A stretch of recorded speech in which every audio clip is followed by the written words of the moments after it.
payat, nabulag na ang mga mata, at mistulang bumabalik na sa pagkabata ang isip niya. Siya si Ronalyn Anglo ng Balayan, Batangas. Isang maganda at matalinong batang noy nagsisikap sa pag-aaral. Ngayon mistulang naging bilanggo ng isang karamdamang kung naagapan sana ay maaaring hindi ganito ang naging kapalaran niya. Kumusta ikaw ngayon? Pare po, buhay pa. Ano po nangyari sa kanya, tatay? May bukol sa ulo yan. Yung brain tumor. Paano po nagsimula yung karamdaman niya? Nadulas yata yan sa banyo. Isang mabuting anak na naihangad ang abutin ng pangarap ng amang hindi natupad. Isang amang sa kabila ng hirap ng kalagayan ay patuloy na nagsisikap para sa may sakit na anak. May karamdaman din si tatay? Gawa po bago po magkasakit si Ay, Ronalyn, ano po? na operahan po din ng tatay ko. Ay, yung isang bato ko. Subalit paano nga ba malulunasan ng isang mabigat na karamdaman kung kahit mapacheck up man lang sa doktor ay di magawa Galing pa ako ng Batangas. dahil sa kanilang kawalan. Isa na namang misyon ang ating haharapin. Isa na namang kababayan natin ang nangangailangan ng ating tulong at panalangin. Ito rin po sana ninyo ang inyong pag-share ng video na ito ay tulong nyo para sa ating kababayan. Ronalyn, kapit lang. Marami nagmamahal sa'yo. Thank you muna ikaw. Marami pa rin mga Pilipino ang may pusong busilak na haplo sinigat para sa'yo. Bakit po ako may sakit? Ito po ang bahay po nila dati. Naano nga po. Nasaan siya ngayon? Nandito po. Ito yung dati nilang Opo. tirahan. Ano nangyari dito sa bahay? Nung bumagyo po. Nung bumagyo lang yan? Gaano katagal silang nakatira dito? Tagal po. Diyan na po sila lumaki. Talagang nito lang bumagyo. Hindi na talaga Bahay nila po ng natirahan. lola nila. Hello po. Hello ate. Panog? Panog? Ririnig mo ako? Panog. Anong pangalan niya? Ronalyn po. Hello ate Ronalyn. Hello. Merry Christmas. Hindi Ay mamamas ko ako sa iyo.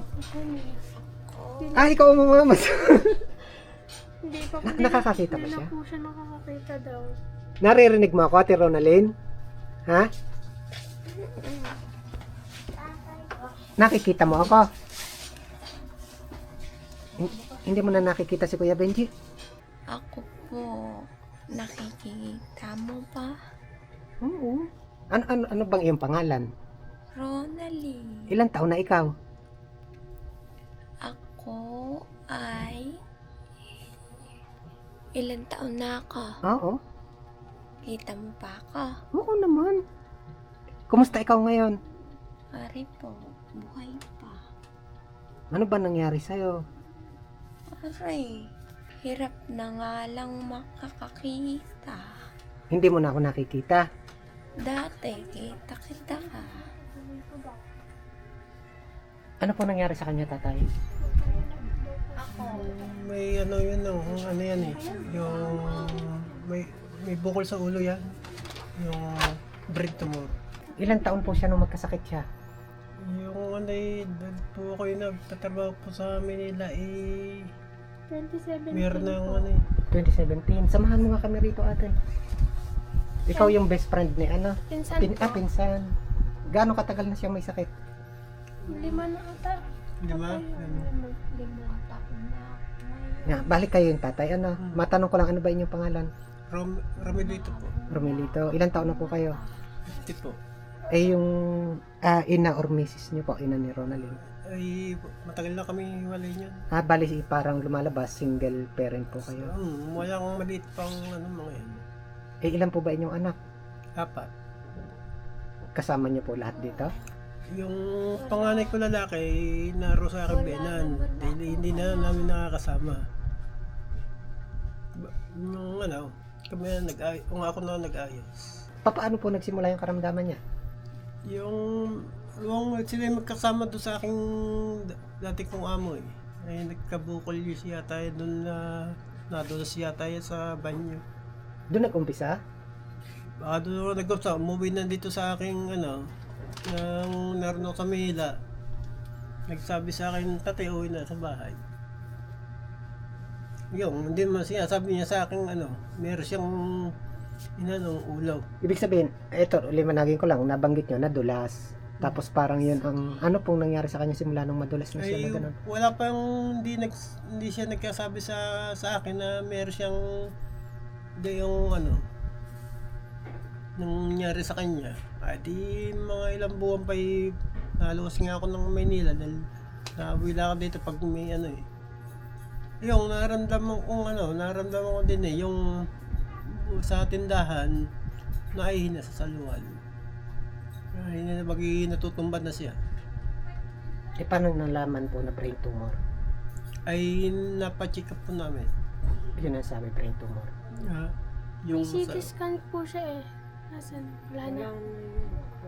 Pina-CT scan po siya nun eh. Nakita po talaga na meron. Hindi na po napapagamot. Dahil? Kukulangan nga lang, sapat lang po pang araw-araw kinikita lang din po ng ate. Kailan ba huling nadala siya sa doktor? Ay, tagal. Matagal na. Ilang na po, ilang taon na din. Ang huli pa ata nung 2018 pa. Ano pong sabi ng doktor dun sa kalagayan? Anong kailangan Merong gawin? sinabi ang doktor ng hindi Kung natin, Kailangan Samahan mo kami dito. nahihiya. Anong sabi ng doktor dun sa kalagayan? Anong kailangan gawin? Pa-operahan po daw. Kailangan maagapan agad. Hindi naman namin po na pa-opera agad. Kasi nga po, wala po kami. meron pong agaw Anong ibig sabihin po nun? buhay. Parang Mag-ano po, sabi po nun mag-aagaw, parang may taning na po ata ang buhay niya, sabi po nun. Gawa Baka po, po hindi kaya niya. baka hindi kayanin. gawa po malaki na po. Hindi ko naman yan. Dali. Kasi ito pong nakikita kong sitwasyon ngayon, hindi siya nakakakita. Ayoko rin wala rin sa akin. Sige, hindi ko naman opera. Hindi ko opera. May pagluwala masakit sa Simula po ba tatay nung nagkasakit si Ronalyn, hindi naman siguro bigla na ganito yung sitwasyon niya na walang paningin, payat na payat. Ano po, Simula nung nagkasakit siya, ano yung mga naging pagbabago po hanggang mauwi siya sa ganito pong kalagayan? Ay, paano po lang siya yung kakain. Dati, taba po yan dati. Ngayon nung pinakita ko kay Kuya Benji, mataba po, di ba siya, nung nahingi po siya ng tulong. Nakita niyo po yun yung video po. Ano po yan, napasok pa po siya nun, gawa doon po siya nakatigil sa amo po ng Tatay Omel. Matalino po kasi siya, kaya pinag-aral po siya. Parang unti-unti lang pong parang nawawala po siya ng sa sarili niya. Kasi ang layo-layo ng itsura niya doon doon sa isinag mong picture, ano? Ang ganda-ganda niya doon. Yung pagkawala po ng paningin niya, matagal na to? Nagsimula po nung nagka-brain tumor nga po siya. Parang yung eyeball po niya naghihiwalay po. Sabihin, yung karamdaman ni Ronalyn na may brain tumor, yung total gaano katagal na may po yun? atake po yung masama ang kanyang ina-atake.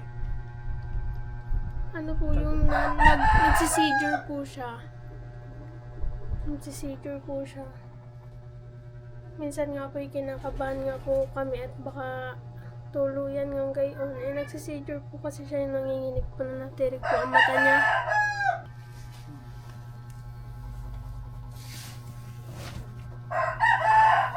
Nakahingi naman kami ng picture sa sa Bigarda. Bilang ama tatay, no? Anong naramdaman mo nung nalaman mong may ganong kalubang Ay, sakit? hindi na po ako bumalik po sa Maynila. Dito po na lang ako. Dahil hindi ko nang kaya dahil yung isip ko lagi ay din sa aking anak, hindi nagkatrabaho na ako sa malalayo. Dito na magkala. Ganito gano'n, kung mayroon magawa din sa isang ito lang sa amin sa malapit. Lang. Para nasusubaybayan niya siya at nakikita. Bali, ang tatay Omel po ang nag-aalaga sa kanya. Kayo mismo, personal talagang nag-aasikaso. Ronalyn! Ay! Ba't tinulugan mo na akong Kuya Benji? Ronalyn? Ha? Dito ikaw, kwentuhan pa tayo. Mamamas ko pa ako sa'yo. May tubig. Ay, Tubig. tubig daw, painom. Papapaskuhin mo ako ha. Galing pa ako ng Batangas, nagpunta dito.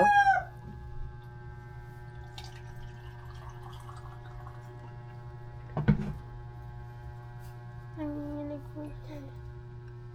Pero nakakakain naman po siya. Hindi, dadalan po na, dadalan pa yan. Yung ano.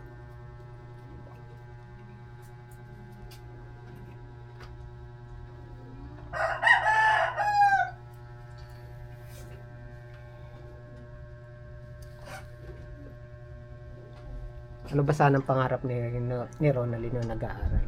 Ayun ang pangarap niya, dahil hindi ko tinuloy ko yung aking ano eh, ng magsundalo. Gusto niya magsundalo. Bali, gusto gusto niya po rin. niyang matupad ang pangarap ng tatay Omel. Na maging sundalo. Talino po siya, lagi po siyang nasa honor eh.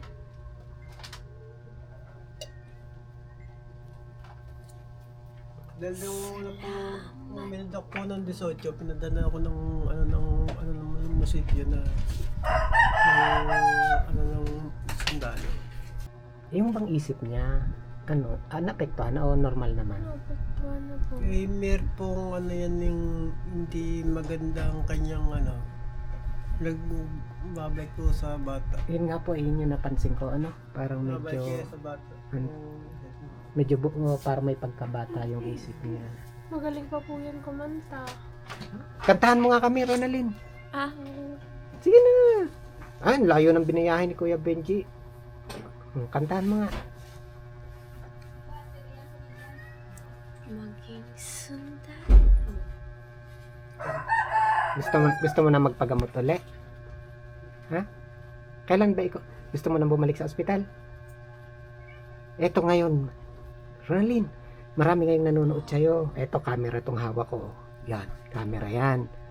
O, kausapin mo yung mga nanonood. Marami ngayong nanonood sa'yo. Kausapin mo, humingi ka ng tulong sa kanila para makapagpagamot ikaw. Maging sundan. Parang parang hindi na niya ako masyadong Hindi naiintindihan. Hindi rin hindi rin nakikita kanya.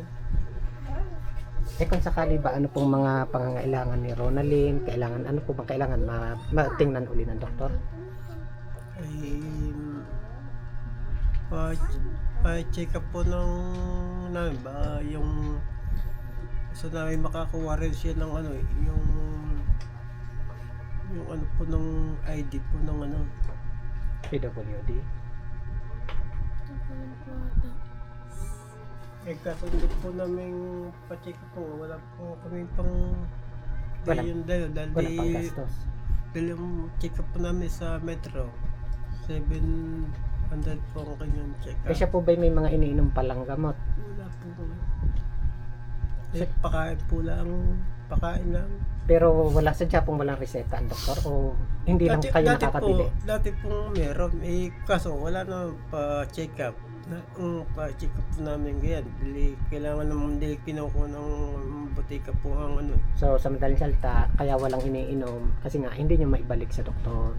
So maganda kung makakabalik uli, mapafollow up ang kalagayan, malaman uli ang kalagayan ni Ronalyn ngayon. Kung meron kayong pangarap kay Ronalyn, kung may wish kayo for Ronalyn, ano Ay, yun? yung wish ko wag mo na kunin sa akin.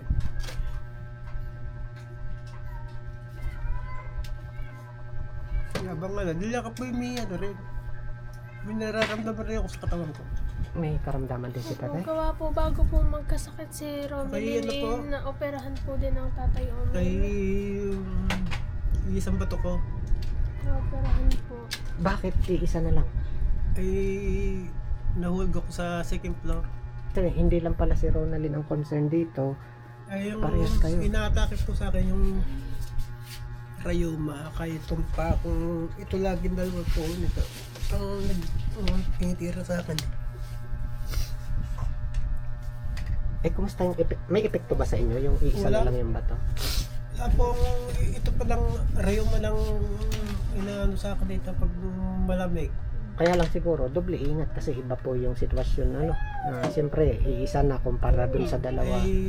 Paano po nung maisip, gusto ko rin katarbaho para araw-araw aming gastos. Dahil po yan, nung diaper po niya, araw-araw, niya diaper po nga. Ngayon, ang diaper niya, dalawa-dalawa. Ngayon, nag-ano silang, ano siya eh. Saka, saglitan lang isang balot ng diaper. Kung, Araw-araw pagkain. kung halimbawa tatay, meron kang gustong panawagan sa mga kababayan natin, halimbawa, meron kang panawagan sa kanila for Ronalyn o sa inyong kalagayan, anong gusto niya sabihin sa kanila? Ay, wala. Kasi sabi ko po, kung meron pong tutulong sa amin, kung hindi po akong mahalap pong ano eh, yung manghingi. Kasang, Siguro sa mga makakakita, ano? wala, yung kanyang mama niya, walang pakala sa mundo. Matagal na po ba na wala Ay, siya? matagal na po. Baby pa po yung bunso nila. Ibig sabihin, wala pang sakit si Ronalyn noon. Wala na pong talaga siya suporta dito. po talaga. Tapos Akin po ganyan pa rin yung yung- kalagayan niyo. Hati po kami dalawa. Na ito akin, kinuha ko itong dalawa sa akin. Yung yung aking bunso, pinasap mo na uli sa akin. Ako na rin nagayos. Kami po ay mili ng bote, nagpili na rin akong balot. Nagano rin ng sa gabi. Araw-araw yung inaano namin. Pantawid lang ang makakain kami. Aral sa school na atad ko, yung year pa gawa mga teacher, mga ano. Sila rin nakapasari sila ng mga ano. Pero siguro tatay, ang mahalaga ngayon, no? Sana may makapansin sa atin, ano? Sana may makatulong para si Ronalyn may balik sa doktor. Ano pa? Para ma-monitor uli, ma-assess yung kanyang kasalukuyang sitwasyon. Ay, ako po naman, hindi pwede. Dahil pag baka ako yung atakihin. Ayaw ko siyang pwede po sa mga kapatid ko. Ako hindi po harap sa ano. Pero Pag- ang problema lang talaga kaya hindi nga mabalik yung budget. Sabi nyo nga, ano? Kaya may po kung ano, pag merong nalaman kung ano yan, inaabot ako ng atake. Parang hindi yung Hindi mga ko- yung sitwasyon niya parang nahihirapan kayong tanggapin. Parang ganun, ano? Masakit masya. Bilang ama, Ah, parang hindi nyo kayang marinig yung mga sasabihin ng doktor. Masakit bilang ama. araw po lagi po ako na gano'n. Nag-iisip para sa diyan. Kung mawala siya, ko na. Walang hindi maalam kung manghingi. Gano'n nyo ba kamahal si Ronalyn? Ay, ito na yan, mahal. Ito lahat. Mahal na mahal. Ay, lahat ng mga anak ko. Ay, hindi na ako nag-asawa eh. Talagang ibinuhos nyo na lahat. Ayun. Gaano katagal na po ba kayo single parent? Ay, matagal na po. Yung matagal na yun, ilang Baka taon? ngayon po yung aking bunso Kasi po, ay mga 18 taon na. At hindi na kayo nag-asawa dahil Sa ito, kung sinusuporta ko gusto nyo ibuhos lahat ng oras sa inyong mga anak. Napakadakilang ama ni tatay. Yan. Oh, ito na, papasko ng ano. Papasko ni God.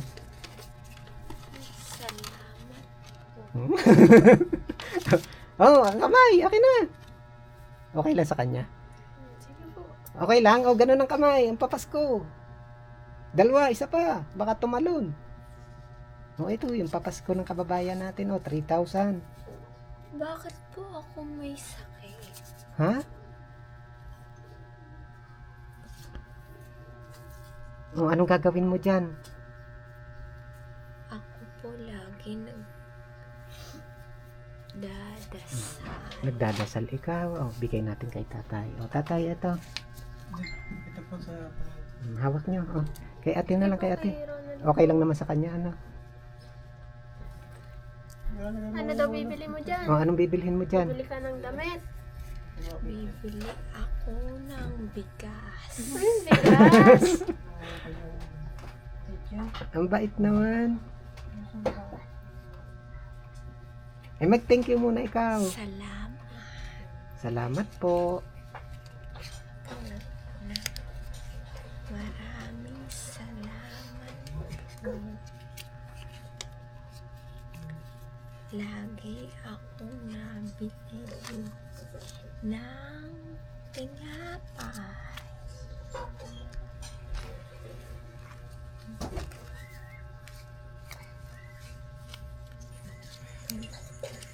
Bibili ako ng tinapay. Bili po ako ng bigas. Yan, magte-thank you tayo. Salamat. Maraming salamat po kay Ma'am Aileen Dukusin. Yan, maraming salamat po, ma'am. Para sa papasko kay Ate Ronaline. bigas. Thank you muna ikaw sa kanila. Salamat po. Merry Christmas po. Ang ganda na ng ngiti. Maraming salamat po. ito na. Pambiling bigas. Sa kabila ng kalagayan niya, di ba? Yun pa rin ang iniisip niya. Salamat po.